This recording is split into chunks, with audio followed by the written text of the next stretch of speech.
بسم اللہ الرحمن الرحیم۔ چند دن پہلے میں نے ایک سچی عبرتناک کہانی سنی جو کچھ یوں تھی۔ ایک روز قبل مجھے 2 عدد ویڈیوز ملی تھیں جو انتہائی عبرتناک تھیں۔ پہلی ویڈیو میں ایک انتہائی کمزور اور عمر رسیدہ بزرگ اپنے گھر میں کچھ پولیس اہلکاروں کے سامنے کھڑا تھا اور وہ بار بار پولیس والوں سے الجھ رہا تھا، اور اس کے ساتھ ایک درمیانی عمر کی خاتون بھی تھی، جبکہ سامنے تقریباً 50 سال کا ایک مرد کھڑا تھا، اور وہ بار بار پولیس اہلکاروں کو کہہ رہا تھا کہ آپ اس بابے کو گرفتار کیوں نہیں کرتے، آپ اس کا سامان گھر سے کیوں نہیں نکالتے، جبکہ بزرگ پولیس والوں سے تکرار کر رہا تھا اور خاتون پولیس والوں سے کہہ رہی تھی کہ آپ لوگ مجھے کورٹ کا آرڈر دکھائیں، جبکہ ASI انہیں یقین دلا رہا تھا کہ میرے پاس کورٹ کے آرڈرز ہیں، اب آپ گھر کے اس پورشن میں نہیں رہ سکتے۔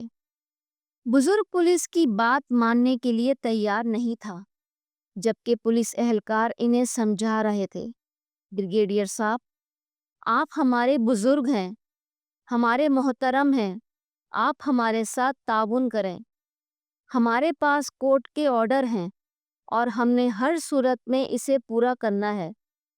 یہ تکرار مسلسل جاری رہتی ہے اور پھر آخر میں ASI کانسٹیبل کو کہتا ہے کہ گاڑی منگواؤ اور ان کو اٹھا کر تھانے لے چلو، باقی بات وہاں ہوگی۔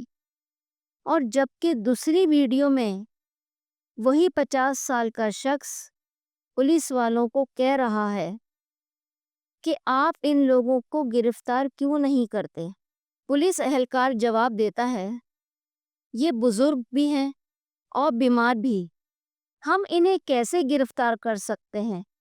بزرگوں، آپ اپنا سامان لے آئیں۔ اور پھر وہ شخص سیڑھیاں اتر کر نیچے چلا جاتا ہے۔ یہ بوڑھا اور بیمار شخص بریگیڈیئر امتیاز احمد عرف بریگیڈیئر بلّہ تھا، جو اب عبرت اور بے بسی کی زندہ تصویر بنا ہوا تھا۔ ایک زمانہ تھا پورے ملک میں بریگیڈیئر امتیاز کا نام گونجتا تھا۔ یہ شخص انتہائی با اثر اور ظالم مشہور تھا، اور جس کو دل چاہتا تھا اسے اٹھا کر الٹا لٹکا دیتا تھا۔ اس نے بڑے لیڈروں اور بے شمار کارکنوں کو تشدد کر کے ہلاک کروا دیا تھا۔ اس کی ابتدا پاک فوج کی انٹیلیجنٹ کور سے ہوئی تھی۔ قدرت نے اسے مکار نیلی آنکھیں دی تھیں، لہٰذا اس کے ساتھی اسے بلّہ کہتے تھے۔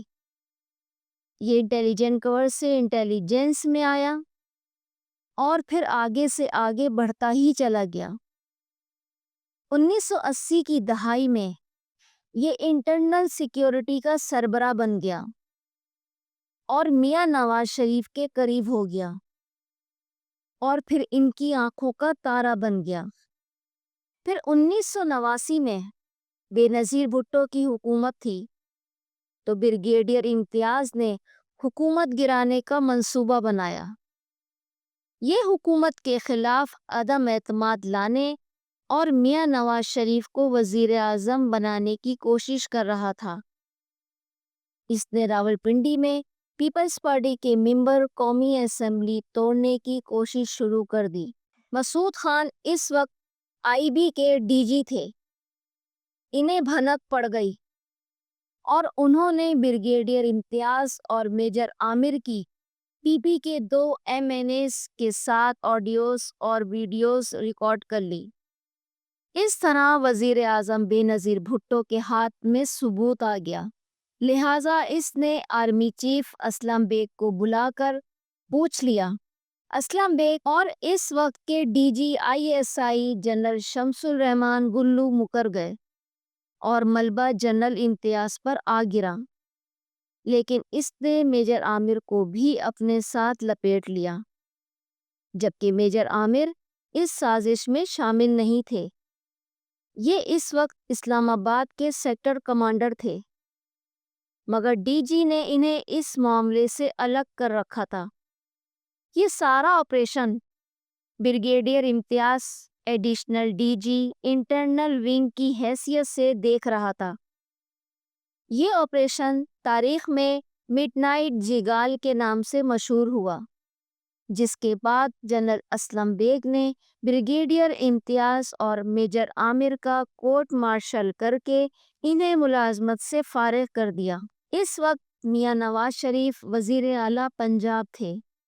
انہوں نے بریگیڈیئر امتیاز کو برخاستگی کے باوجود پنجاب میں ایڈیشنل چیف سیکرٹری لگا دیا، اور پھر نواز شریف 1990 میں الیکشن جیت کر پہلی بار وزیر اعظم بنے تو انہوں نے بریگیڈیئر امتیاز کو ڈی جی آئی لگا دیا، اور یہاں سے بریگیڈیئر امتیاز کو ایک مرتبہ پھر عروج مل گیا۔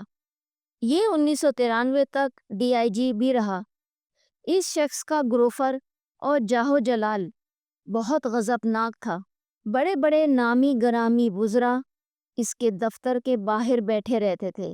بہرحال قصہ مختصر، 1994 میں ایک مرتبہ پھر بے نظیر بھٹو اقتدار میں آ گئیں اور بریگیڈیئر ایک بار پھر پھنس گیا، اور پھر 2001 میں جنرل مشرف نے نیب بنایا تو بریگیڈیئر امتیاز بھی اس کی زد میں آ گیا۔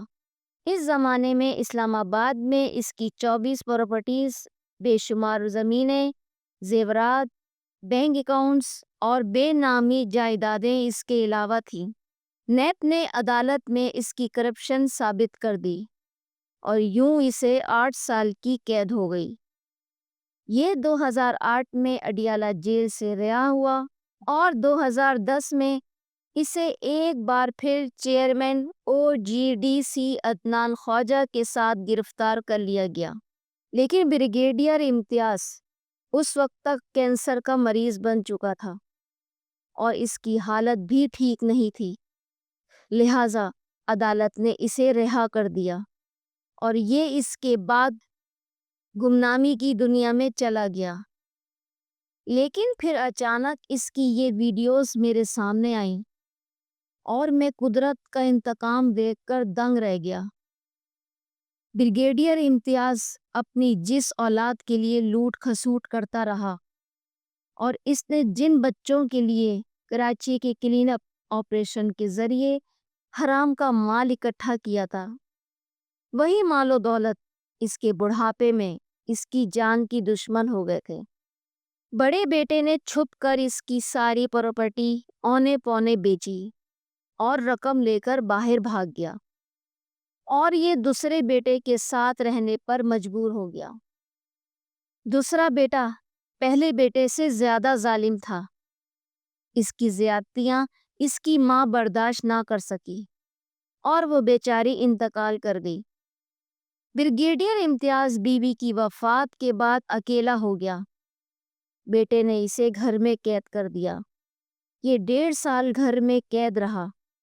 بیٹی کو پتہ چلا تو وہ اپنے بیٹے کے ساتھ باہر سے واپس آئی اور والد کو بھائی کی قید سے نجات دلائی۔ یہ گھر بریگیڈیئر امتیاز کا تھا، لیکن اس نے اسے اپنے بیٹے کے نام کر دیا تھا، اور یہی اس کی سب سے بڑی غلطی تھی۔ اور اب یہ بیٹا بھی باپ کے مخالف ہو چکا تھا، چنانچہ معاملہ عدالت اور پولیس تک پہنچ گیا، یہاں تک کہ بیٹا باپ کے خلاف عدالت کا حکم لے آیا۔ پولیس آئی اور بتایا عدالت نے بریگیڈیئر امتیاز اور اس کی بیٹی کو گھر خالی کرنے کا حکم دے رکھا ہے۔ اب گھر کے ملازم حیرت سے یہ تماشا دیکھ رہے تھے۔ بیٹی پولیس کو عدالت کا دوسرا آرڈر دکھا رہی تھی، جس کے مطابق بریگیڈیئر امتیاز کو گھر سے نہیں نکالا جا سکتا تھا، لیکن پولیس یہ آرڈر تسلیم نہیں کر رہی تھی۔ میں نے ویڈیوز میں یہ عبرتناک مناظر دیکھے تو کانپ اٹھا۔ بریگیڈیئر امتیاز اپنے دور کا فرعون تھا۔ یہ اپنے زمانے میں ہر شریف شخص کو دفتر بلا کر ذلیل کرتا تھا۔ اس نے نہ جانے کتنے گھر اجاڑ دیے تھے۔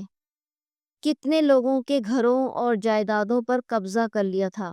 اس کے دور میں کراچی میں آپریشن کلین اپ شروع ہوا تھا۔ اس آپریشن کی آڑ میں بھی لاتعداد لوگوں کو غائب اور ٹارچر کیا گیا تھا۔ ان میں ہزاروں بے گناہ اور معصوم لوگ تھے۔ ان کا واحد جرم مہاجر ہونا تھا۔ اس زمانے میں ہر مہاجر کو الطاف حسین کا ساتھی سمجھا جاتا تھا۔ کراچی کے آپریشن کے دوران بے گناہوں سے خوب رشوت لی گئی اور بے حد مال بنایا گیا۔ بریگیڈیئر امتیاز اور اس کے ساتھیوں نے دونوں ہاتھوں سے لوگوں کو جی بھر کر لوٹا، لیکن پھر اس ساری حرام خوری کا یہ نتیجہ نکلا کہ خود 8 سال جیل میں پڑا رہا اور اس کے مال پر اس کے وہ بچے پلتے رہے جنہوں نے جیل سے آنے کے بعد اپنے باپ کو قبول کرنے سے ہی انکار کر دیا، جنہوں نے اسے 1.5 سال گھر میں قید رکھا اور آخر میں اس کی واحد چھت بھی اس سے چھیننے کی کوشش شروع کر دی۔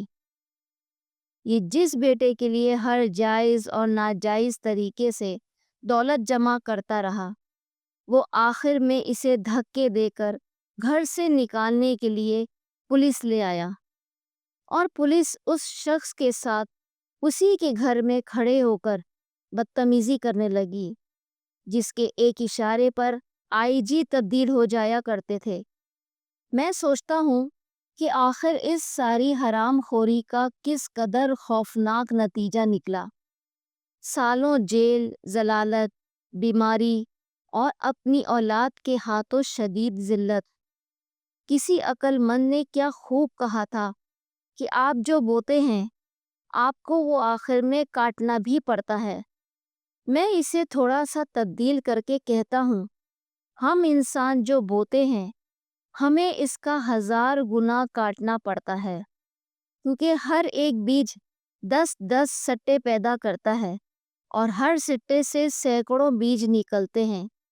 ہم اگر ایک بیج بو کر ایک بیج کاٹ لیں تو شاید زیادہ تکلیف نہ ہو، مگر برائی اور تکبر کے ہر بیج سے سینکڑوں سٹے اور ہزاروں لاکھوں بیج پیدا ہوتے ہیں، اور یہ بیج اور یہ سٹے انسان کو سکون سے مرنے بھی نہیں دیتے۔ ہم سب کو ہر وقت اللہ سے ڈرنا چاہیے اور ساتھ اس سے دعا کرنی چاہیے کہ یا اللہ آپ ہم سے سب کچھ لے لو لیکن ہمیں اولاد نیک عنایت کر دو، کیونکہ یہی وہ اثاثہ ہے جو دنیا میں آخر تک انسان کے ساتھ چلتا ہے۔ لیکن اگر اولاد نالائق اور ظالم ہو تو پھر انسان ہر روز مرتا اور روز دفن ہوتا ہے، پھر زندگی جہنم سے بدتر ہو جاتی ہے۔ اللہ تعالیٰ بریگیڈیئر امتیاز کے لیے بھی آسانیاں فرمائے۔ انسان کے لیے اپنی مخالفت میں بیٹے کو پولیس کے ساتھ کھڑا دیکھنا آسان کام نہیں ہوتا، اور انسان کو یہ منظر بھی اس وقت دیکھنا پڑے جب بیٹا باپ کو گھر سے باہر پھینکنے کے لیے پولیس لے کر آیا ہو۔ اللہ سب کو معاف کرے اور سب کو اپنی حفظ و امان میں رکھے، آمین۔